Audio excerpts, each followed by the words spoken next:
Hey folks, I think we're live. Let me know when you show up.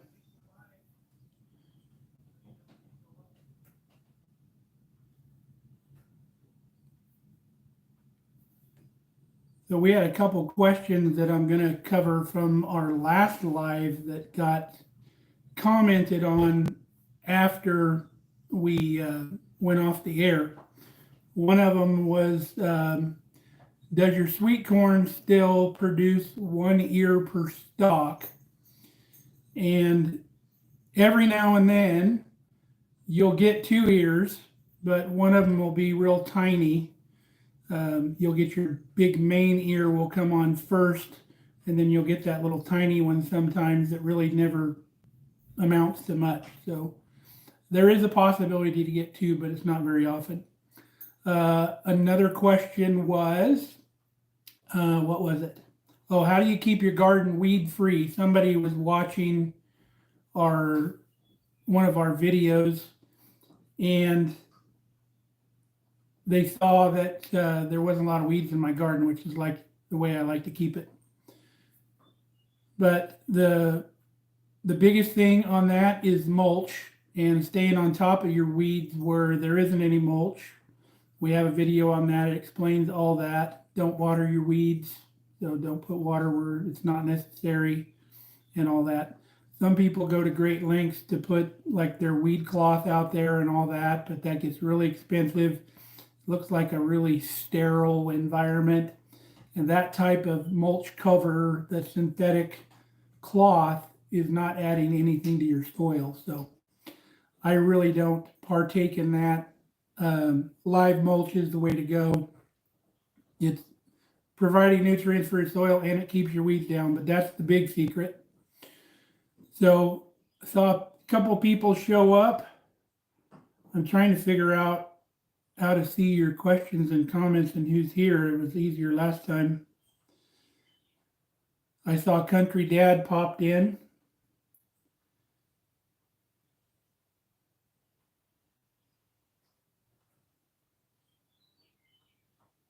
There we go. How you doing, Country Dad? I'm waiting for more of your planting videos. I saw you plant, I think it was your potatoes. Look really good.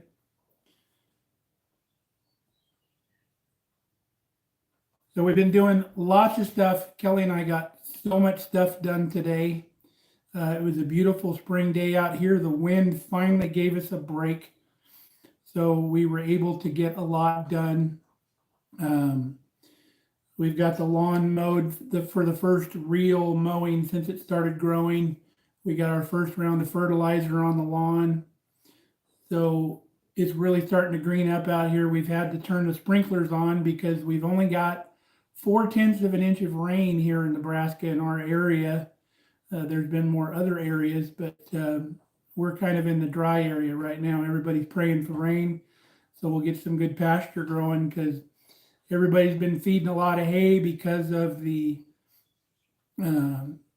dryness, and the winter went pretty late, so they've been spending a lot of money on hay, and they're very eager to get the pastures going, and that's why I've been hauling corn a lot more too, because they're selling a lot more bag feed and feeding a lot more grain to the cows because there's just no pasture. Country Fun showed up. Welcome. She's making a cobbler. Sounds yummy. Terry McKinney's here. She was, I think, our last giveaway winner. We sent her some of those little bowl koozie things to keep you from burning yourself on like a hot bowl. Hope she enjoyed those. Sent her some merch along with that.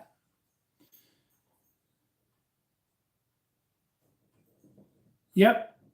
I want to do, we're live a little bit later tonight because give a chance for the folks out in California to get home from work, because if I do the live at 7, some of them are just getting off work. So if I do it at 8, it gives them the chance to get home and get on here with us. Hoping my daughter will jump on here. Sammy. So we watered some trees today. I've got that IBC tote rigged up for water. We carried around with a tractor. We got that done today as well. We've got friends from Tennessee coming in tomorrow to stay for a little while. And I have some projects to do getting ready for their arrival. We bought a tracker implement for them, so I was going through that and making sure it was ready to go. I think there'll be a video on that dropping tomorrow. Terry asked, what time zone are you in? We are in Central Time, which is 1 hour later than New York and 2 hours earlier than California. So the time zone changes here in Nebraska, probably 50 miles to the west is our time zone line. So part of Nebraska is in mountain and part of Nebraska is in central. And then if you go east, it doesn't change again until you get past Chicago. So that's where we're at. What else have we got done? We've been getting so many projects done in the shop. It's been nice to take projects to completion because it's been warm enough to work out there. I do have some bad news, however. We had a real hard freeze. I think it was Saturday night. Got down to 18 degrees. It was about 10 degrees colder than I think what they predicted. And the bad news was I came in the house about 6 o'clock and I was told myself I'm going to go in, have dinner. I'll come back out at 8 o'clock and lock everything up and turn the heater on out in the greenhouse. And I sat in my chair and fell asleep. Woke up at 2 in the morning, frantic, and ran out to the greenhouse, but it was already good and cold. So I lost, probably at the time was about 50% of what was in the greenhouse. But the good news is some of the seeds that hadn't germinated yet sprouted up. So probably 25% of that actually came back and we're back in business. We picked up some plants at the garden center today. We're looking forward to planting out. Should be pretty soon.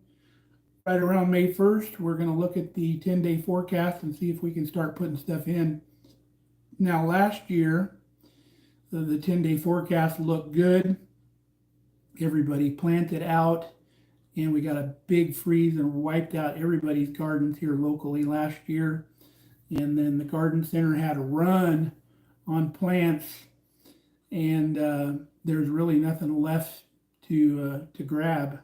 Luckily, I had extra backup tomatoes in the greenhouse, so we were able to replant. Put us about a month behind. So we didn't get a lot of tomatoes last year. We're looking to get some tomatoes this year because if we don't get some canned, we're going to probably run out if we don't get any. It's looking really good for fruit this year. We had a freeze, but I think the buds and the blossoms weren't far enough along to where it hurt them because things are still looking good out there. So we got our fingers crossed that we're going to have a fruit year here in Nebraska.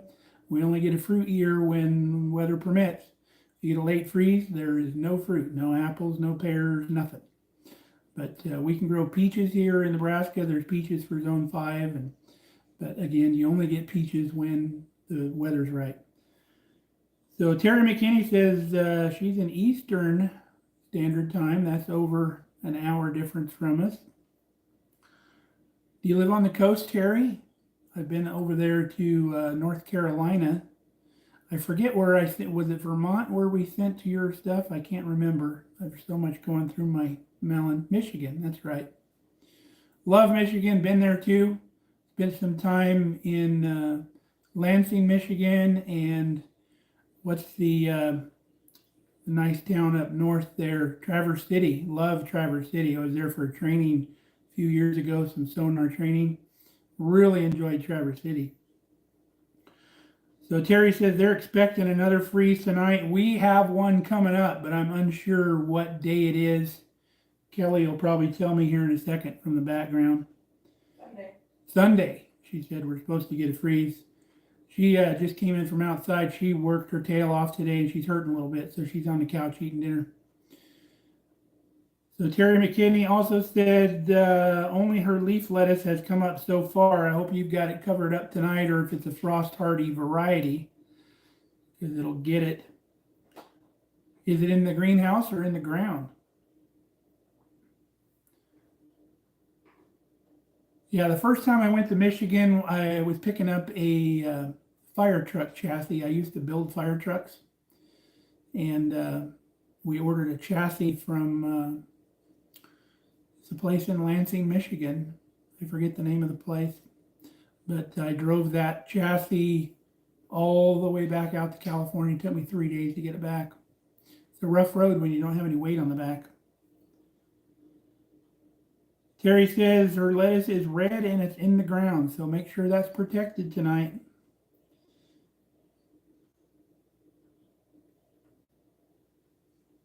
So what else have we done around the farm? Kelly pruned all the rose bushes today because during the winter the rabbits go around and they chew the bark off of everything. So you have to go down and prune below where the rabbits chewed everything up because everything above that dies. They did that to 3 of my fruit trees out there that you probably saw if you've been around the channel a while. We've got 3 of those transplanted. I still have 1 more because we had a tree that turned out to be something different. And I think Kelly wants to take out another one of the wild trees that's out there. So we probably got 2 more fruit trees that we're going to plant. I'm hoping my friend Matt from California brings me another pluot, because there's a variety that he got for me before where it died after he picked it up. So it didn't make it out here, but it's a variety I really like. It's called a Dapple Dandy. Fantastic. And it's good for zone 5 too. Terry said she planted peas, but they haven't sprouted. I just went out this afternoon. My peas are breaking ground. Problem is I had to water them up a little bit. So I need to go out tomorrow and put a little more water on the ground and put a fine layer of mulch on top, because I don't want that ground crusted over, because then the rest of those peas won't come up. But they are pushing, so I got excited. All of our onions are up. So I can go out now. I have extra bulbs that I have down in the root cellar from when I planted onions. So everywhere, there are very few places, but everywhere that one didn't come up, I can throw one of those bulbs in there and we'll get an onion in that spot. So looking really forward to getting out and planting out. I've moved some dirt around today with the tractor, filling in some trenches that when we put those new hydrants in last fall, some of the ground settled and I had a pile of dirt to fill all that in. We got that done. But just keeping busy. It's getting crazy busy here in the spring. On top of hauling the corn, I'm hauling corn a couple times a week. So got to do everything else in between that. So has anybody got any questions that we can answer for you? Otherwise, it's turning out to be a slow night. Everybody's busy tonight. Or it's too late for a live stream. We might figure that out. But we're having, what are we having for dinner, babe? What's it called? Barbecue ranch chicken bake. Barbecue ranch chicken, like a casserole. My cousin's restaurant, she's been making ready-made meals.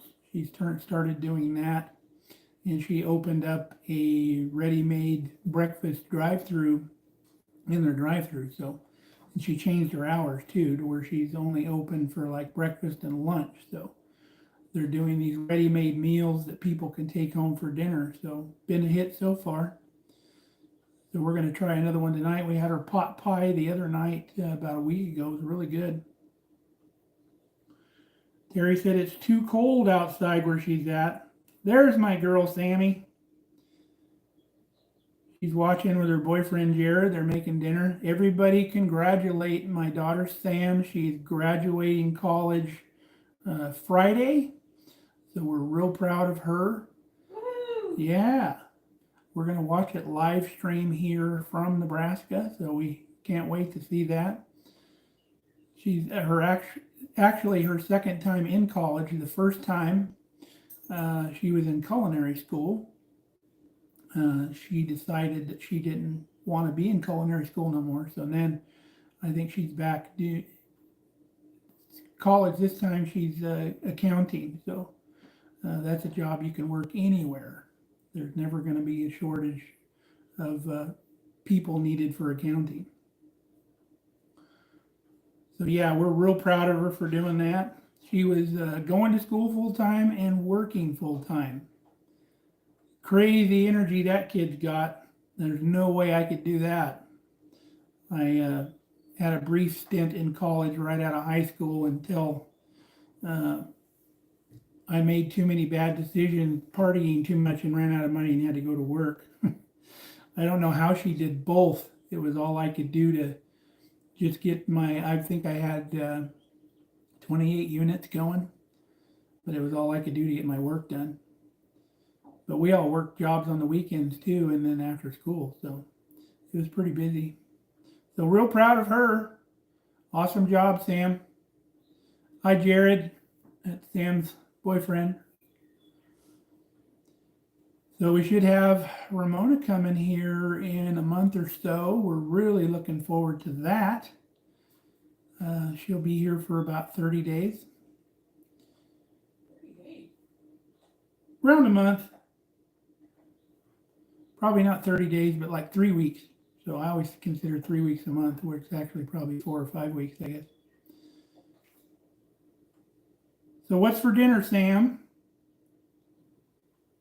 She's still a good cook because she got enough through culinary school she learned a lot, and plus she cooked for a while for a living. So she worked at several really nice restaurants. I used to go just so I could visit with her. Hard to run down your kids sometimes. You know how all your frequent contact list, like on your text messages, the people you don't contact very often are clear down at the bottom of the list? That's where my kids are. So hint, hint, children, should be further up the top of the list. Cajun rice and red beans with kielbasa. That sounds yummy.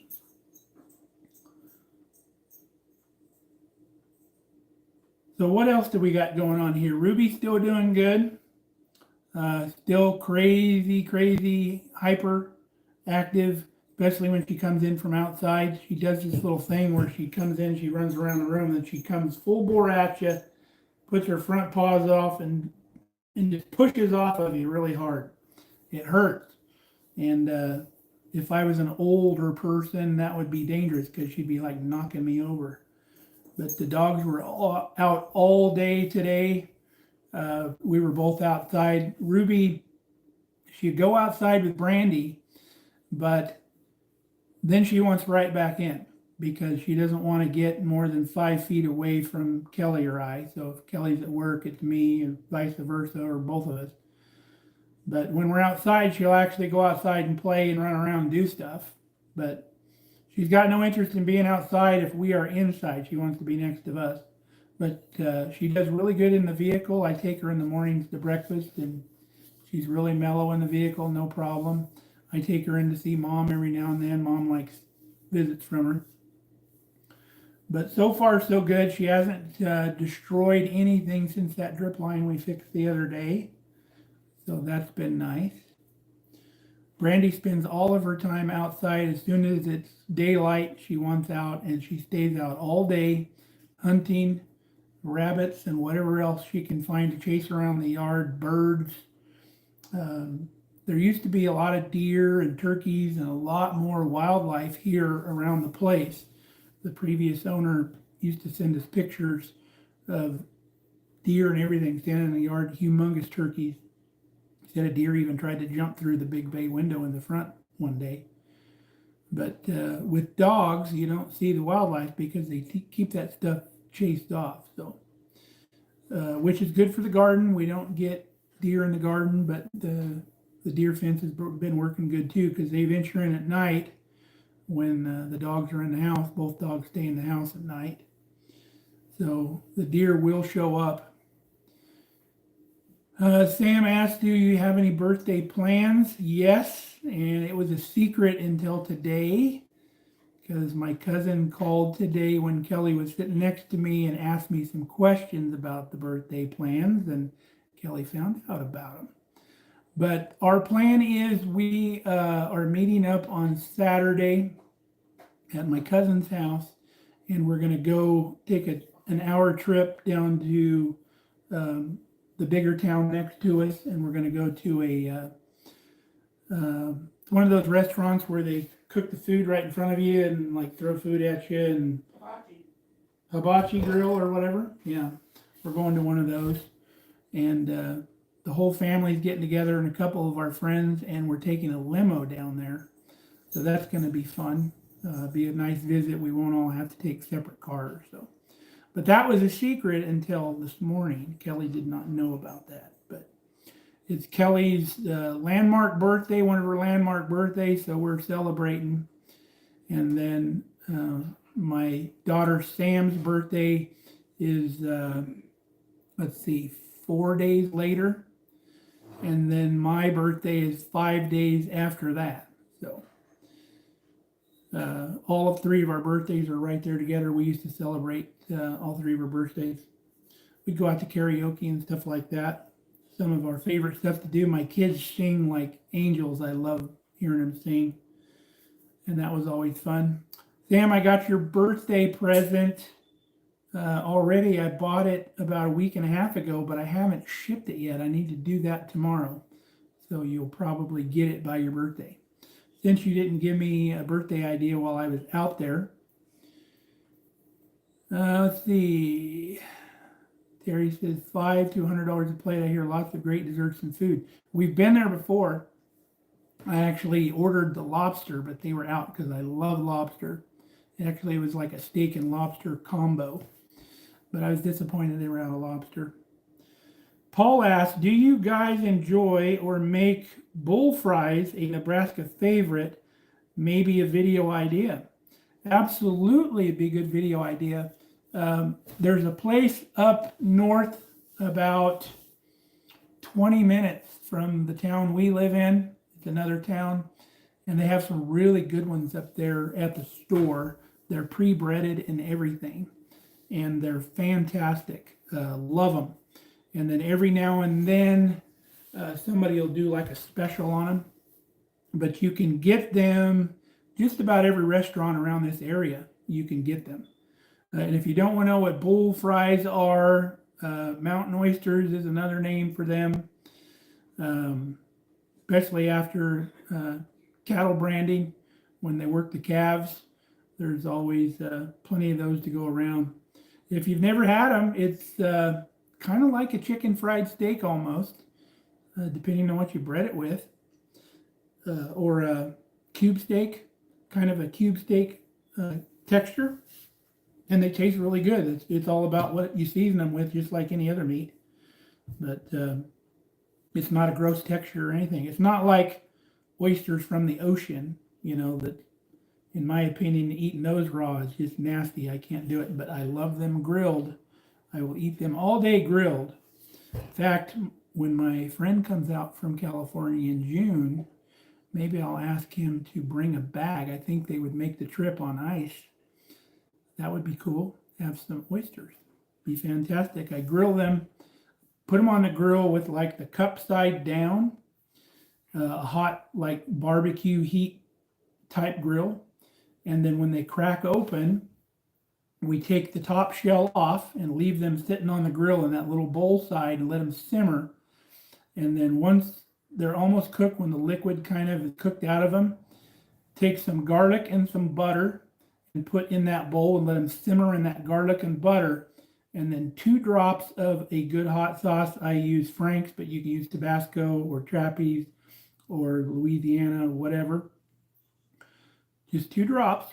It won't get too hot, but it adds that little bit of vinegar and that little bit of spice. It's fantastic.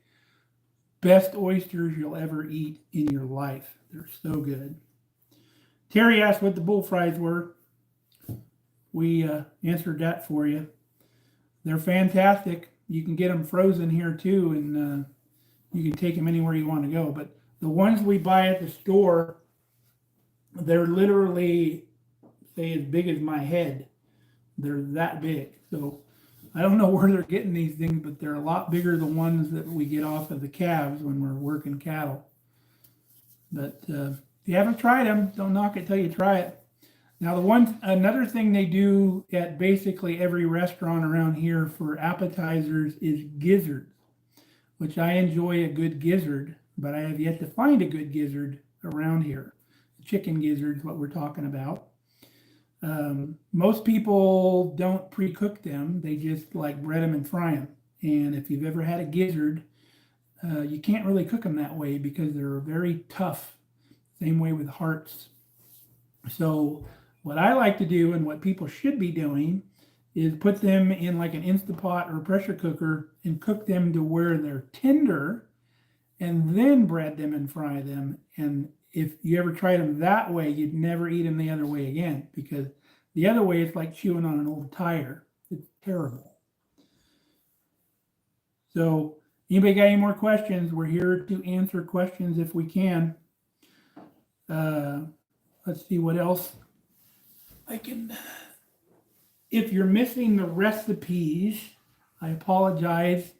Springtime is hard to do videos in the kitchen because we're outside all day long. So we tend to do more recipes in the winter when we're cooped up indoors. So I will throw some in. I want to make my grandma's white bread rolls. They're fantastic.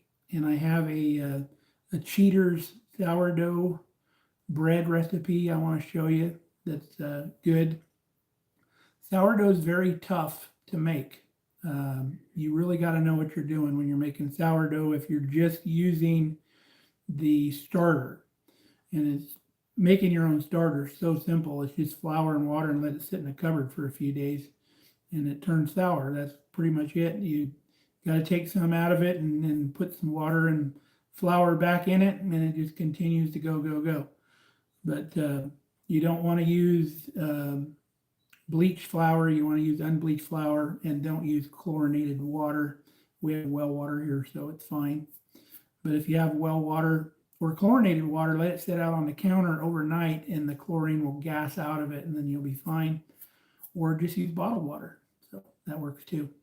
But sourdough is really tough because to get it to rise on its own takes a long time. It's almost like a 2-day process making regular traditional sourdough without yeast. But there's a Cheater's recipe that I have that actually uses yeast. So you get a good rise. It's not so temperamental and you still have the sour flavor. So it's easier to make. Kelly made some the other day without the yeast that came out fantastic. In fact, there's still some in the cupboard. I'm glad I remembered that because I'm going to have some with dinner. Makes fantastic toast. We had it right out of the oven warm. It was so good. But it was nice and light. It wasn't dense like sometimes it gets if it doesn't rise enough. Turned out to be very good bread. So I hope she makes that again pretty routinely because that's really good. She also makes some really good English muffins. She hasn't made those in a while. And then she makes chocolate chip cookies with her sourdough discard is really good. I've been trying to get her to do a video on those, but I got to catch her. She's not as much into videos as I am, so I got to corner her when she's doing that. Let's see. Terry says she started fruit trees from seed in pots. Should I separate them in pot or in the ground? They're only 2 to 4 feet tall. I don't know what you mean by separate.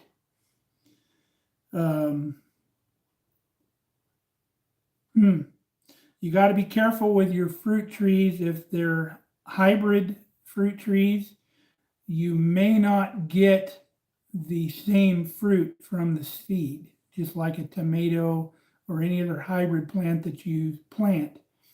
The only way to get a true clone of the tree is to do what's called air layering.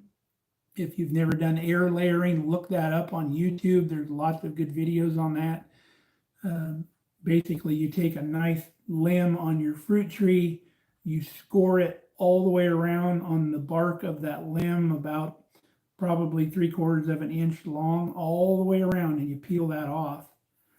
And you get, some people use cups, some kind of container that holds dirt, and put it around that, uh, where you scored that, wet, nice potting soil, and then wrap it real tight in plastic.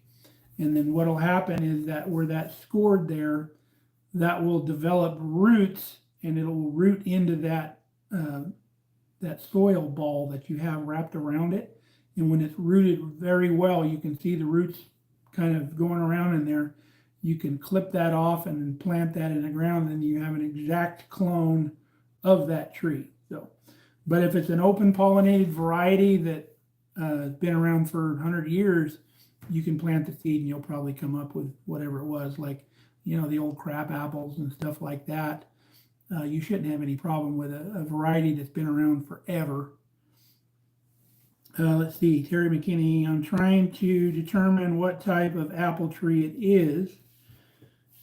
So you must have an apple tree there existing that you're getting the seeds from.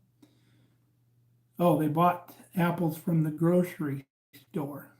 So they weren't labeled, or did you forget which kind of apples they were? So the color will give you a lot of hint, but some of the varieties, like the Fuji's and the Honeycrisp and stuff like that, a lot of those sometimes look alike because they've got the green reddish tint to them, so they're hard to tell them apart. But like a Red Delicious or a Granny Smith, those are pretty easy. Oh, the writing on your signs washed away from the rain. Well, did you see our video on making tags for the fruit trees? It's very easy, and those don't wash away. They're actually stamped into aluminum, and it's a little tag about this big. Super easy to make. Anybody can make them. Just go to Harbor Freight and get you a set of letter stamps at Harbor Freight. They're super cheap. You could probably get them for $10.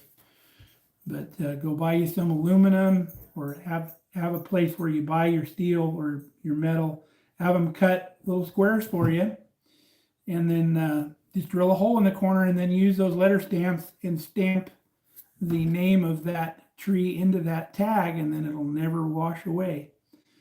I have a hard time like when I do tags in the garden, I'll use like a wooden stake, so I use Sharpies on that. Well, by the time the year's over, the Sharpie pretty much fades away in the sun.